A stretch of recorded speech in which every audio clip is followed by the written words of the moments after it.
오늘 말씀이 굉장히 짧습니다. 그렇죠? 이 3절을 가만히 묵상하는 가운데 참 시간을 많이 보냈습니다.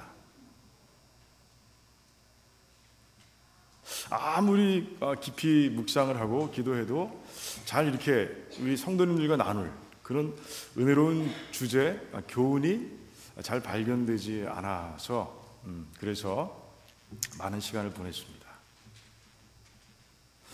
주석을 참 찾아봤습니다. 주석 성경학자들은 어떻게 이 말씀을 해석하고 있는가, 어떤 교훈들을 찾아내고 있는가. 근데 주석들도 마찬가지였어요. 그냥 이 예수님께서 사역하시는 방법과 그 방법을 통해서 많은 사람들이 이제 예수님을 좇는 그런 양적인 성장에 초점을 맞추고 그렇게 해석을 해놓은 모습을 봤습니다. 아주 간단하고 또 건조하고 그래서 도움이 잘 되지 않았어요. 다시 무릎 꿇고 엎드렸습니다. 하나님, 도대체 어떤 교훈을 하나님 우리 성도님들과 함께 나눠야 되겠습니까? 라고 기도하는 가운데 제 생각이 이 방법이 아니라 왜 그 방법을 사용하셨을까 하는 그 목적에 이제 초점을 맞추면서 이제 묵상을 하게 됐어요.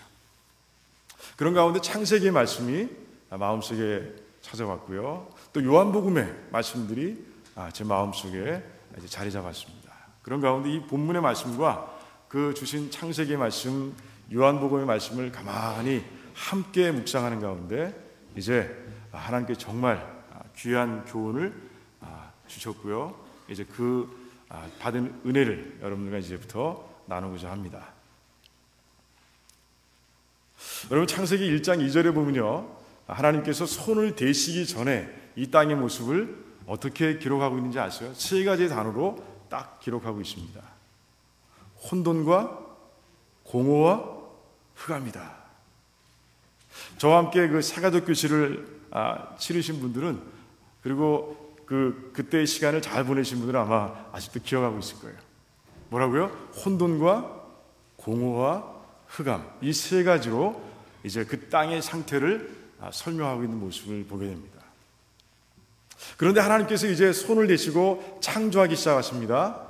그러자 이제 하나님 보시기에 하나님 보시기에 아름다우니까 완벽한 퍼펙트한 세상이 창조되었고요. 이제 그런 가운데 그 세 가지의 단어가 사라집니다. 단어가 뭐라고요? 혼돈과 공허와 흑암, 이 세 가지 단어를 잘 기억하셔야 됩니다. 사라졌어요. 그런데 이어지는 3장에 보니까 인간이 범죄를 하고 맙니다. 그 범죄하는 가운데 다시 인간은 그 낙원에서, 완벽한 세상에서 추방되고요. 이제 다시 혼돈과 공허와 흑암 속에 빠져 들어가는 그런 인간의 모습을 우리가 보게 되는 것이에요. 죄와 사망의 그늘 속에서 신음해야 되는 땅으로 그들이 추방되었고요. 이제 그 길목을 그 그룹들과 화영검이 지키고 있는 바람에 하나님과의 교제가 풍성한 그 낙원으로 돌아갈 수 없는, 그 돌아갈 수 있는 일이 끊겨진 그런 땅에서 이제 우리들은 이 땅 살 수밖에 없는 그런 입장이 된 것이에요. 그 죄성 때문에요, 이젠 눈이 흐려져서 뭐가 진리인지 잘 모르는 그런 상태로 전락했고요. 그리고 하나님의 교제가 끊어지고 나니까 이제 무언가로 채우지만, 하나님이 아닌 다른 곳으로 채워보지만 늘 헛헛한 그런 공허함을 가지고 살아가야 되는 그런 모습이 되고 말았고요. 이제 결코 우리의 힘으로는 넘어설 수 없는 그 죽음의 벽 앞에서 항상 절망하는 그런 흑암의 삶을 살 수밖에 없는 그런 삶으로 아주 전락하고 만 것이에요. 인간이 모두 그랬어요. 주님께서 오실 당시에 오신 그 땅에서의 인간의 삶의 모습이 다 그 세 가지, 혼돈과 공허와 흑암 속에서 그 짓눌려서 살아가는 인간들의 모임, 그런 인간들의 모습이 꽉 차 있는 그런 인간 세계의 모습이었어요. 그때 예수님께서 오셔서 이제 선포하신 거예요. 회개하라, 천국이 가까웠느니라 라고 선포하는 모습 보게 됩니다. 천국이 뭐라고요? 제가 말씀드렸죠? 예. 하나님께서 임재하시고 임재하신 하나님께서 룰링, 통치하시는 그것이 바로 천국이라고 했어요. 그 천국 선포하시고 그리고 천국을 선포하신 후에 이제 예수님께서 사역을 하시는 가운데 이 세 가지의 방법입니다. 또 세 가지로 표현드렸는데 세 가지 방법이 이 사역 가운데 나옵니다. 그것은 무엇입니까? 가르침, 전파, 고치심. 이 세 가지를 통해서 이제 이 땅에 혼돈과 공허와 흑암을 몰아내시는 모습을 오늘 말씀 가운데서 보게 되는 것이에요. 어렵죠? 이제 본문 속으로 들어가서 하나하나를 깊이 들여다보는 가운데 이제 좀 더 그 의미를 살펴보는 시간을 갖도록 할 겁니다. 자, 먼저 예수님께서는 가르치셨습니다. 그런데요, 이제 23절을 가만히 보면요, 예수님께서 어디서 가르치셨다고요? 회당에서 가르치셨다고 되어 있습니다. 전파하셨다, 고치셨다, 거기에는 회당이라는 단어가 들어가 있지 않습니다. 그런데 가르치셨다라는 이 행동에만 회당이라는 장소가 아주 분명하게 이렇게 연결되어 있는 모습을 보게 됩니다. 여러분, 회당이 어디입니까? 회당이 뭐 하는데요? 하나님께 예배드리는 장소입니다. 회당에서는요, 회당에 사람들이 모이면 세 가지 일을 했습니다. 첫 번째, 그들이 한 일은 기도였어요. 기도 모임을 갖습니다. 기도가 끝나고 나면요, 이제 말씀을 읽습니다. 말씀을 읽을 때 주로 읽는 말씀이 모세오경 또는 선지서에서 이제 말씀을 읽습니다. 그리고 그날 회당장이 어레인지한 그런 이제 말씀을 전하는 사람이 나와서 이제 말씀을 전합니다. 그리고 끝나면 말씀을 전한 사람과 들은 사람들이 이제 서로 질문하고 답하고 또 디스커션하는 그런 일이 일어납니다. 그래요. 그것은 바로 하나님께서 예배를 받으시는 장소였어요. 디아스포라 한 유대인들이 이제 성전에 갈 수 없으니까 그곳에 모여서 예배를 드리는 거예요. 그러니 가장 하나님께 가까이 가 있는 그런 모임이다라고 우리는 얘기할 수 있습니다. 그런데 그곳에 길을 찾을 수 있는 진리가 존재하지 않는 거예요. 진리의 길로 나갈 수 있는 그 길을 막고 있는 것이 있다는 것이죠. 그건 무엇입니까? 바울이 그토록 얘기하고 있는 율법주의. 율법주의에 의해서요, 그들은 눈은 가려져 있고 그런 가운데 진리를 찾아갈 수 없는 거예요. 천국에 갈 수 있는 길을 찾을 수 없는 거예요. 그 대표적인 경우가 어떤 경우입니까? 여러분 기억나실 거예요. 그 부자 청년 아시죠? 예수님께 나와서 영생을 얻는 길이 무엇입니까? 라고 묻는 청년이 있었어요. 그 청년은요, 회당에서 자라면서 하나님 말씀을 많이 배웠습니다. 그리고 장성하는 그 순간까지, 예수님 만나는 그 순간까지 그 어렸을 때 배웠던 그 말씀을, 정말 그 율법을 정말 잘 지킨 그런 청년이었습니다. 그런데도 천국으로 갈 수 있는 길을 발견할 수가 없는 거예요. 영생을 얻는 방법이 무엇인지를 알 수가 없는 거예요. 그런 가운데 와서 이제 예수님께 묻습니다. 그렇게 회당에서 열심히 하나님을 찾았고 그렇게 율법을 열심히 지켰던 그런 청년이었지만 헷갈리는 거예요. 어디에 길이 있는 거야? 어디에 진리가 있는 거야? 어디에 생명의 길이 있는 거야? 잘 모르는 거예요. 그게 바로 그 당시 유대 종교를 믿는 사람들의 영적인 상태였어요. 요한복음이 생각이 났습니다. 요한복음에 보면 더 극단적인 인물이 나옵니다. 누가 나옵니까? 요한복음 3장에 보니까 니고데모가 등장합니다. 니고데모는 누굽니까? 바리새인이었어요. 하나님의 율법이라면 아주 확실하게 알고 있는 사람이었습니다. 그뿐이 아니었어요. 그 능통한 율법에 의해서 그는요, 사내들인 공회, 아주 유대인 가운데서 자치구교로서는 최고의 의결기관인 그 사내들인 공회 멤버이기도 했습니다. 그를 등장시켜서 그 당시의 영적 상태를 이제 요한은 기록하고 있는 거예요.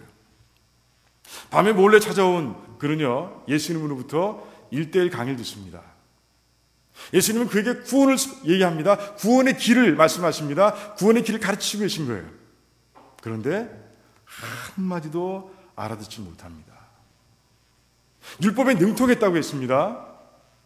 사내들인 공회 멤버라고 했습니다. 최고의 리더입니다. 그럼에도 불구하고 예수님께서 하시는 말씀을 한마디도 알아들 수 없는 거예요. 물과 성령으로 거듭나야 내가 구원 얻을 것이다. 알 수 없는 거예요. 거듭난다. 알 수 없는 거예요. 그런 가운데 이제 예수님께서 이제 그에게 정말 진리 하나를 알려주십니다. 구원의 길을 아주 뚜렷하게 알려주시는 거예요. 그게 바로 요한복음 3장 16절이에요. 여러분 다 외우시죠? 한번 외워볼까요? 하나님이 세상을 이처럼 사랑하사 독생자를 주셨으니 이는 저를 믿는 자마다 멸망치 않고 영생을 얻게 하려 하심이라. 이렇게 딱 던져주시는 거예요. 하나님께 독생자를 보내주셨으니 다 모르겠으면, 아무것도 모르겠으면, 네가 가지고 있는 율법을 가지고도 소용이 없으면 이 말만 믿으라. 하나님께서 보내주신 독생자 예수를 믿으라. 그러면 너는 영생을 얻을 것이다 라고 주님께서 말씀해 주셨어요. 그 가르침 속에서요, 이제는 니고데모는 점점 변해가기 시작하고요. 그리고 예수님께서 십자가에서 돌아가셨을 때 그 시신의 발을, 그 몰약 100근을 가지고 나서 이제 나는 예수의 제자라 모든 사람 앞에서 공공하게 그가 선포하고 있는 모습을 보게 됩니다. 진리의 길을 찾고 나자, 진리의 길이 어디 있는지를 알고 나자 그는 두려운 게 없는 것이에요. 이제 그동안 누렸던 세상 것들은 다 소용이 없는 것이에요. 사내들인 공예 그 멤버였던 그 멤버십, 그 리더십, 그런 것도 아무 욕심이 없는 거예요. 이제 예수 그리스도 그분만이 소중하게 된 것이에요. 진리의 길을 찾고 나자, 예수님의 가르침 속에서 진리의 길을 찾고 나자 이제 니고데모의 삶은 완전히 변화된 것이에요. 할렐루야. 여러분 질문 드립니다. 여러분 어떻습니까? 예수님께서 요한복음 14장 6절에서 분명히 말씀하십니다. 내가 곧 길이요 진리요 생명이니 나를 말미암자 그는 아버지께 올 자가 없다 라고 말씀하십니다. 이 말씀을 여러분 진리로 믿고 있습니까? 이것이 유일한 구원의 길인 것을 믿고 있습니까? 요즘은 종교다원주의 속에서, 그 수많은 종교의 숲 속에서 우리는 길을 잃을 수 있습니다. 하지만 이 진리의 말씀을 붙잡는다면, 예수님께서 가르쳐주신 이 진리를 붙잡는다면 우리는 어떤 상황 속에서도 흔들리지 않을 수 있습니다. 저는 여러분들이 그런 삶이 되길 정말 축원드립니다. 또 진리의 말씀이 여러분의 삶을 예수님의 그 장성한 분량까지 자라나게 하실 것을 믿습니까? 여러분의 성화의 과정에 정말 그 말씀이 진리이며 그 말씀 외에는 나를 그렇게 거룩하게 만들 수 없다고 분명히 믿으십니까? 그래요. 여러분들 그런 삶을 살아가시길 바랍니다. 예수님께서 가르치심을 통해서 이 땅의 모든 혼돈을 몰아내신 거예요. 그리고 진리가 어디 있는지, 정말 천국으로 들어가는 길이 어디 있는지를 분명하게 알려주신 거예요. 그 믿음 가운데서 흔들리지 않는 삶이 되시기를 주님의 이름으로 축원드립니다. 두 번째, 뭐 하셨다고요? 두 번째 방법이 뭐라고요? 23절에 보니까 전파하셨다라고 되어 있습니다. 그렇다면 전파를 통해서, 이 전파의 방법을 통해서 인간을 어떤 굴레로부터 해방시키셨을까요? 하나만, 두 개 남았잖아요. 둘 중에 하나. 무엇을? 공허입니다. 공허입니다. 여러분 이제 회당이 아닙니다. 회당 밖으로 나오셨습니다. 회당 밖으로 나오신 예수님께서는 전파하십니다. 그런데 또 독특한 게 있어요. 무엇을 전파했는지를 아주 분명하게 같이 기록하고 있습니다. 뭘 전파했습니까? 천국 복음을 전파했다고 되어 있습니다. 여러분 천국 복음이 뭘까요? 예수님이에요. 예수님입니다. 그래 맞습니다. 복음은 기쁜 소식입니다. 천국에 대한 기쁜 소식이에요. 무엇입니까? 예수님께서 그 길이 되신다는 것이에요. 이제 율법이 아니라 너희들이 힘들여서 그 지켜서 가야 되는 그런 길이 아니라 이제 예수님만 믿으면 너희들이 천국에 들어갈 수 있다. 이게 복음이에요. 예수님. 복음은 예수님입니다. 그런데 그 복음을 듣는 사람들의 삶의 모습은 어떻습니까? 그 복음을 듣기 전에 그들의 삶의 모습이 어때요? 그들은요, 자신의 삶을 채우기 위해서, 무언가로 채우기 위해서 지금까지 그렇게 살아왔던 사람들이고요. 그 채우고자 했던 그런 대상도 굉장히 다양한 사람들이 모여 있는 것이에요. 유대인들도 있고 이방인들도 있습니다. 어떤 사람들은 돈으로 채우려고 했을 거예요. 이 공허함은, 이 허전함은 돈으로 채울 수 있어. 돈을 버는데 노력했을 거예요. 어떤 사람들은 권력으로 채울 수 있어 라고 얘기했을 겁니다. 유대인 중에 정말 바리새인과 같은 그런 종교인들은 아니야, 하나님 말씀을 채우면 정말 율법으로 내가 정말 열심으로 노력하는 가운데 율법을 잘 붙잡고 그걸 지켜가면 나는 천국에 갈 수 있어. 난 그걸로 채울 거야 라고 얘기했을 겁니다. 그런데 다 답이 아닌 거예요. 아까 말씀드렸죠? 가장 그래도 멋진 게 율법으로 채우는 거 아닙니까? 하지만 그들은 안 보이는 거예요. 채워지지 않는 거예요. 그런데 예수님께서 그들 앞에 나와서 뭐라고 말씀하셨다고요? 천국 복음을 전파했다라고 되어 있습니다. 그 말씀은 나로 채우라. 나 예수로 너희들의 삶을 채워야 채워진다 라고 선포하는 모습을 우리가 보게 되는 거죠. 여러분들 요한복음 4장에 보면 누가 나옵니까? 사마리아의 여인이 나옵니다. 이방인입니다. 니고데모는 바리새인이었고 유대의 가장 높은 리더십 중에 하나였습니다. 하지만 사마리아인들은 어떤 사람입니까? 유대인들에게 개 취급당하는 사람, 이방인보다 이방인처럼 취급당하는 그런 민족이었습니다. 그런데 그 사마리아 여인에게 예수님께서는 말씀하신 그 여인은 무엇입니까? 어떤 사람이었어요? 공허한 사람이었어요. 그래서 무엇으로 채우려고 했다고요? 남자로 채워보려고. 남편을 4시나 바꿨습니다. 근데 남편이란 단어 쓸 수 없습니다. 다 그냥 남자들이에요. 남자들을 4번 갈았습니다. 지금 5번째 남자로 살고 있습니다. 그래도 채워지지 않는 거예요. 예수님께서 그 형편을 잘 보시고 이제 말씀하시는 거예요. 내가 주는 생수로 너의 삶을 채우라. 그러면 다시는 목마르지 않을 것이다 라고 말씀하시는 거예요. 목마름이라는 것이 공허 아닙니까? 헛헛함 아닙니까? 그 생수가 누굽니까? 예수님이신 거예요. 성령님이라고 할 수도 있습니다. 다 같아요. 하나님이십니다. 하나님으로 채워지지 않으면 너의 공허함은 채워지지 않아. 예수는 다시 봅니다. 여인은 다시 봅니다. 더 대화를 나누는 가운데 이분이 메시아라는 것을 알게 됩니다. 예수를 믿습니다. 그 영혼을 예수님을 채우는 거예요. 그러자 넘치는 기쁨을 주체할 수가 없는 거예요. 자신의 영혼을 막 넘쳐나는 그 은혜를 주체할 수 없는 거예요.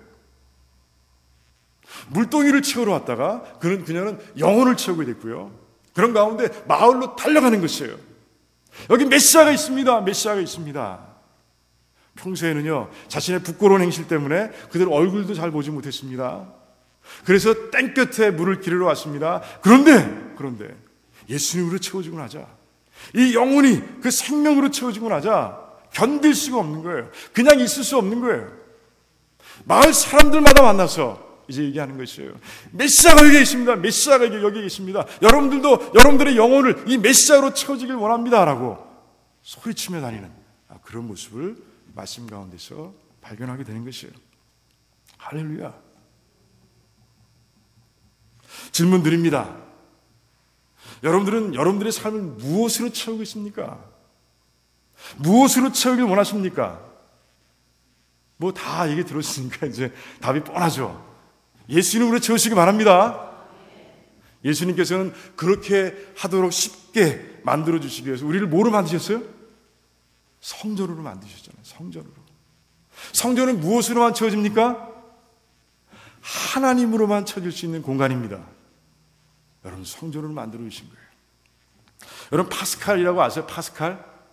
수학자이기도 하고 과학자이기도 하지만 동시에 신학자였습니다. 그가 이렇게 얘기합니다. 인간은 주변의 모든 것으로 자기 안에 공허한 공간을 채우려고 노력해보지만 아무 소용없다. 그 무한한 심연은 오직 무한하고 불변하는 대상, 즉 하나님으로만 채울 수 있기 때문이다 라고 얘기했어요. 이 말씀의 깨달음 가운데서 고백한 거예요. 여러분들도 정말 고백하시기 바랍니다. 정말 살아가면서 하나님으로만 채워주길 원합니다. 나는 하나님으로 충분합니다 하는 그런 고백을 드리면서 이 땅을 살아가시고, 그런 가운데 넘치는, 이거 사마리아 여인처럼 넘치는 기쁨을, 넘치는 감사를 체험하며 살아가는 여러분들이 되시기를 주님의 이름으로 축원드립니다. 마지막 방법이 뭡니까? 고치심입니다. 고치심. 자, 고치심. 이 고치심의 방법을 통해서 우리의 목에서 탁 떨어져 나간 굴레는 뭘까요? 맞습니다. 어떤 분들은 벌써 잊어버리신 것 같아요. 3가지 말씀드리는데 흑암입니다. 흑암. 다른 설명 없습니다. 그냥 고치셨다라고 되어 있습니다. 여러분들, 이제 예수님 앞으로 많은 병자들이 나옵니다. 그 병은 어떤 병이었습니까? 그 당시에 치유할 수 없는 병들이었어요. 그 병은 자라나서 이제 그 사람은 죽게 될 겁니다. 이 말씀 속의 병자들은요, 이 병이라는 것은 죽음을 의미하는 것이에요. 벗어날 수 없는 거예요. 이겨낼 수 없는 거예요. 인간의 힘으로는 도저히 이겨낼 수 없습니다. 그들의 미래는 흑암입니다. 절망입니다. 그런 자들이 예수의 소문을 듣고 꾸역꾸역 몰려오는 것이에요. 자기가 스스로 걸을 수 없다면 주변에 살아가는 사람들에게 부탁합니다. 날 좀 데려다줘. 예수님이 유일한 내 소망이야. 잔뜩 기대를 가지고 나옵니다. 그리고 그 믿음으로 나와서 그들은 고침을 받는 거예요. 예수님의 고치심은 무엇을 상징하는 것입니까? 무엇을 의미합니까? 이제 앞으로 있을, 예수님을 통해서 있을 부활의 약속을 얘기하는 것이에요. 영생의 약속을 얘기하는 것이에요. 예수님께서는 그 모든 병들을 고쳐주시는 가운데 이제 앞으로 일어날 일을 미리 보여주고 계신 거예요. 이건 아무것도 아니에요. 여러분, 요한복음 5장에 보면 한 인물이 등장합니다. 누군지 아세요? 몇 년 동안 누워있는 환자? 헷갈릴 거예요. 이게 물어보면 헷갈려 항상. 38년 된 병자입니다. 38년 동안 자리를 그렇게 보존하고 있었으니 얼마나 힘들었을까요? 그에게 남아있는 것은 죽음밖에 없습니다. 그런데 예수님께서 그를 만나주시고 그를 일으켜주시는 거예요. 여러분, 믿으시기 바랍니다. 예수님께서 그를 만나주시고 이제 일어나, 너의 누웠던 자리를 가지고 걸어가라 하니까 그 일이 일어나는 거예요. 자, 이 일이 지금 시대에도 일어날 수 있을까요? 없을까요? 아멘! 일어날 수 있습니다. 믿으시기 바랍니다. 또 한 가지 의미가 있어요. 38년, 이 38이라는 단어는요, 이스라엘 백성들이 광야에서 실제로 헤맸던 기간이 바로 38년입니다. 광야는 무엇을 의미합니까? 인생을 의미합니다. 우리가 살아가는 인생을 의미합니다. 예수님 만나기 전에는요, 38년으로 딱 갇힌 삶이에요. 요단강을 넘어갈 수 없습니다. 우리의 삶이 죽음을 넘어설 수 없습니다. 절망입니다. 절망이에요. 그런데 예수님을 만나고 나자 이제는 그 요단강을 건널 수 있게 되는 거예요. 가나안 땅으로 들어가게 되는 것이에요. 여러분, 여호수아의 이름이 다시 다르게 발음하면 어떻게 되죠? 예수입니다. 예수. 예수를 만난 순간 이제 그 광야에서 벗어나서 가나안 땅으로 들어갈 수 있는 길이 열리는 것이에요. 우리의 삶도 마찬가지라는 것이에요. 예수를 만났을 때 그 죽음의 벽, 우리가 어찌할 수 없었는 그 벽이 무너져 내리고 마는 거예요. 무엇 때문에? 십자가에서 돌아가시면서 주님께서 우리에게 주신 그 귀한 약속, 부활의 약속, 영생의 약속 때문에. 할렐루야. 여러분, 다시 질문 드립니다. 여러분들이 이 소망을 가지고 살아갑니까? 정말 부활의 약속을 믿습니까? 여러분이 영원히 살 것을 믿습니까? 누구 때문에? 예수 그리스도 때문에. 믿으시기 바랍니다. 이제 말씀 맺습니다. 정말 지혜로운 신앙인은요, 이제 구원받은 후에 하나님께서 나에게 부어주신 특권을 잘 누리는 백성이 지혜로운 신앙인이에요. 맞죠? 하나님께서 복을 막 주셨는데 몰라. 이것처럼 어리석은 게 어디 있어요? 우리 성도님들은 그렇지 않기를 원합니다. 하나님께서 그 가르치심과 전파하심과 그리고 고치심을 통해서 다 몰아내신, 여러분의 삶 속에서 다 몰아내셨습니다. 그 혼돈, 공허, 흑암, 다시는 그 아래 들어가지 마시기 바랍니다. 여러분은 아니에요. 관계없습니다. 여러분의 삶은 관계없어요. 이제는 정말 주님만 바라보면서 하나님께서 인도하시는 대로 그 의의 길, 진리의 길, 생명의 길을 달려가면서 하나님과 교제하면서 하나님 부어주시는 그 기쁨과 그 은혜 가운데, 사랑 가운데서 정말 감사하며 하루하루 살아가는 그런 여러분들이 되시기를 주님의 이름으로 축원드립니다. 기도하겠습니다.